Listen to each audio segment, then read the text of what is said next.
congratulations to the Gull Lake High School class of 2011. My name is Colin Studebaker, and it is my honor to speak here tonight as your salutatorian. Now, when I received the call from Mr. Eastman last Friday, asking if I could give a speech about reflection, I thought, well, that's kind of a weird topic for a graduation speech, but hey, I'm good at physics, I'll give it a try. So I thought back to my days in physics when I learned about reflection and the reflective properties of waves.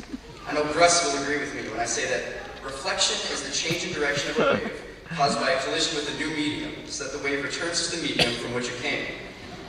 I recall that the angle at which a wave hits a surface is equal to the angle at which it's reflected. After drawing many ray diagrams, I found that 1 over O plus 1 over I equals 1 over F, where O is the distance of an object from a mirror, I the...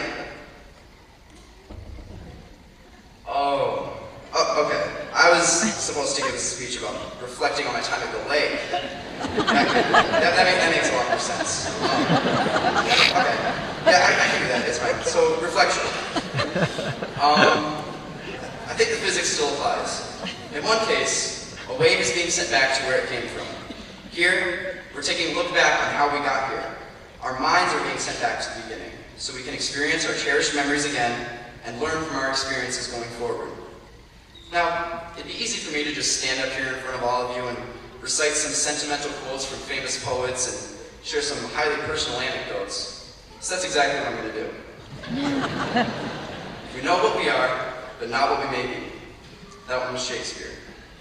I'm glad we had the times together to just laugh and sing a song. It seems like we just got started, and before you know it, the times we had together were gone. You know who that was? It's Dr. Seuss. Here's one from Gary Golding. Your families are extremely proud of you. You can't imagine the sense of relief they're experiencing.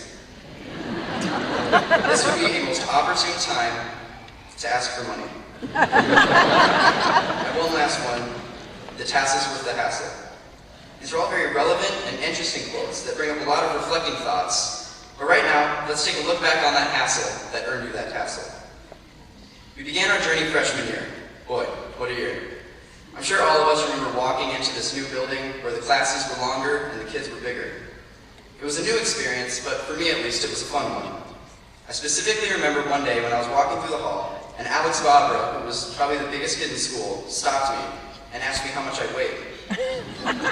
Having no idea whether to answer or to just run, I meekly replied, 100 pounds? How small. A smirk grin came to his face. And the next question he asked was if I wanted to join the wrestling team. Not knowing what to say, I brought the question home to my family. There, my mom was pretty worried I'd get hurt. And my dad, well, my dad threw me in a headlock. And said, son, you're not ready. Together, we decided that I would at least go in and see if I liked it. So the next day, I went in after school to the locker room, and with the whole varsity wrestling team around me, stepped on the scale. We watched as the numbers flashed, figuring out which combination of digits to display.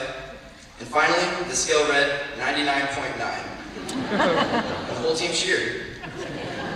And that was my tryout for the varsity wrestling team.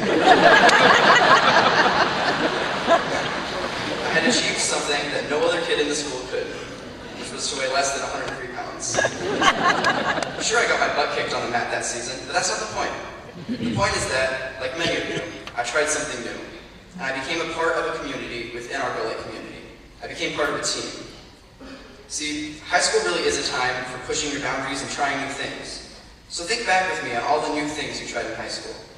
Remember the friends you've made, remember the clubs you joined, remember the things you became better at and the things you'll never try again. Remember the dances, the football games, the times on the lake, and for some of you, the times in detention. Remember that we are the first class to spend 4 years in the new building, and we are the last class to compete in the Wolverine Conference, the last class to win the Wolverine All-Sports Championship. Remember the teachers that inspired you and the friends and family that have helped you along the way? Remember that awesome food fight? I don't, because I wasn't there, but you still can. It's great. At the end of the day, we all have so many great memories to reflect on. We all spent these unforgettable years together, and we can all proudly call Gull Lake our home. And I know how sad it can be to realize it's all coming to an end as we go our separate ways. But to lighten the mood, let me leave you with this one last quote from Dr. Seuss. Don't cry because it's over. Smile because it happened. So let's take these memories we've made and look toward the future. To take us down that road, I proudly present our valedictorian, Joe Walbridge.